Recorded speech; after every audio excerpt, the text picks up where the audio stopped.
Welcome back to the channel, my freedom-loving 2A supporting patriots, for another Sunday Thoughts episode. So this one I wanted to go over the events that took place in Arvada, Colorado on Monday. If you guys haven't seen it, it's been gaining quite a bit of national attention, and it's just a tragic set of events that happened. So I'm going to play the clip for you guys from a news station out in Denver as to what happened real quick, and then kind of go over my thoughts on everything that happened. Today, police in Arvada gave us a moment-by-moment account of what happened Monday afternoon when a police officer, a Good Samaritan, and a gunman were all killed in Old Town. The department also released edited video of the gunman stalking and killing Officer Gordon Beasley. Before that, police say they got a phone call from the brother of that gunman, Ronald Tourniquet, saying he feared his brother was going to do something crazy. CBS 4's Alan Janae walking us through the new details tonight. Alan, certainly the clearest picture we've gotten yet. And such sad details, Jim. After that phone call from the brother, Officer Beasley and another officer went to Ron Tourniquet's apartment to try and find him. They couldn't find him. 10 minutes after that, Officer Beasley was dispatched here to Old Town Square on an unrelated report of a suspicious person. It's here Ron Tourniquet, apparently bent on killing police officers, found him and targeted Gordon Beasley. The video starts with Ronald Tourniquet pulling into a parking space behind the Arvada Library. Officer Gordon Beasley had parked his car and was walking toward Old Town Square. Tourniquet got out with a shotgun and ran after him. And within seconds, he was brutally ambushed and murdered by someone who expressed hatred for police officers. Hatred, the department says, included these words from a note written by Tourniquet. "My goal today is to kill Arvada police officers.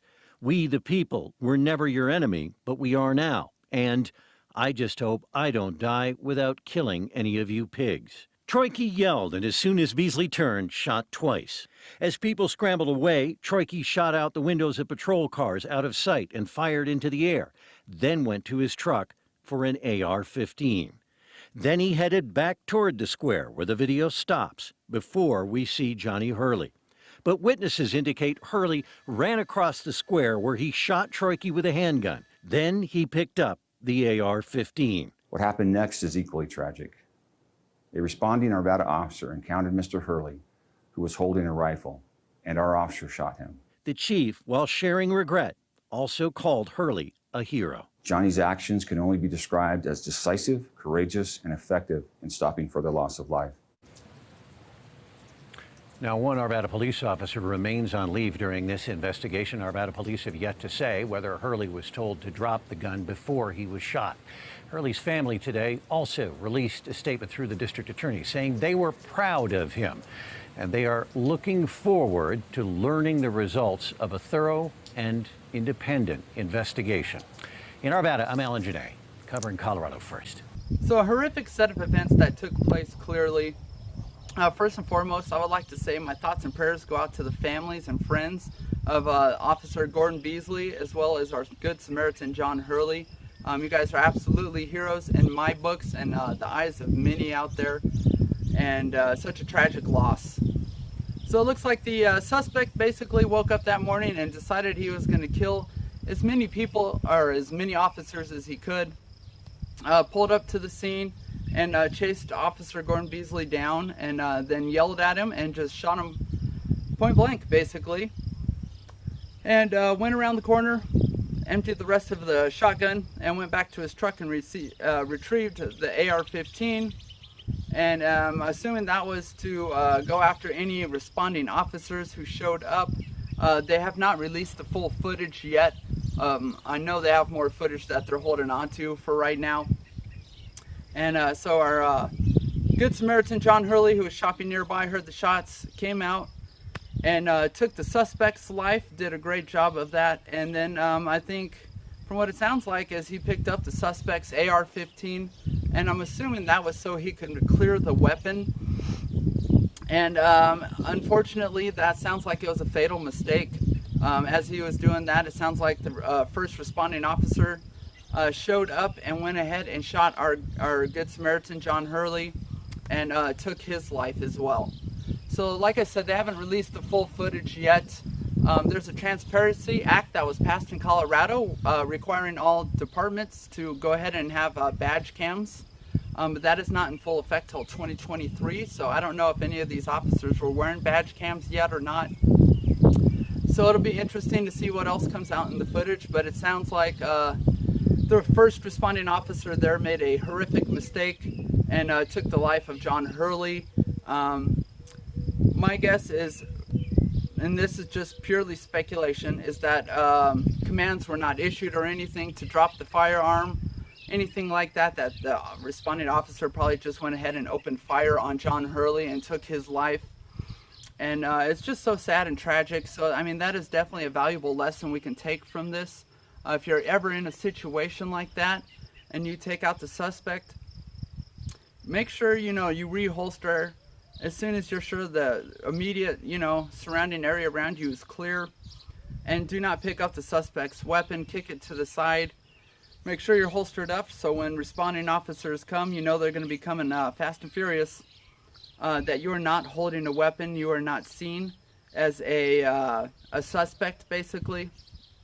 And like I said, I don't think he was issued probably commanding orders, so that's not a good look for the officer who responded and took his life. I'm sure there's going to be lawsuits abounding from this one. And my thoughts on this are kind of, if I were in this John Hurley shoes, what would I have done? From what I've gathered, he is 40 years old, not married, no kids. So I'm 38 years old with no wife, no kids. So very similar situation in that aspect. And I would have done the same thing that John Hurley did. When someone's out there just shooting up the place, and you don't know if he's shooting, everyone. There's no way to know he could have been just targeting police officers. I would have done the same thing he did and done my best to put an end to that threat, to protect the lives of the innocents around me. Now, I know a lot of you might have been, different situations, in your lives where you have a wife and your kids. You're the provider for your family. Whereas maybe you wouldn't have stepped in that situation. You would have kind of hunkered up in the shop you're at, covered the door in case anyone came in trying to do anything. So there's just a lot of different ways that this could have gone had any one of us responded. Without certain, in my book, John Hurley is an absolute hero, as well as fallen officer Gordon Beasley. I'm going to leave links down in the description box where you can donate for their families if you would choose to do so. And just let me know your guys' thoughts below. What would you have done? Thoughts on the situation. I know a lot of my subscribers are not big on law enforcement. And understandably so, for a lot of different reasons. I tend to lean towards the side of law enforcement where, I support them. And, Officer Gordon Beasley was just an innocent victim in this circumstance, and innocent officer lost their life, where the responding officer sounds like they screwed up pretty royally, and that's why they're not releasing that footage and stuff yet, and then that's, a black eye on the police department as well. So let me know your thoughts, you guys. God bless, stay safe out there, and we'll catch you next time.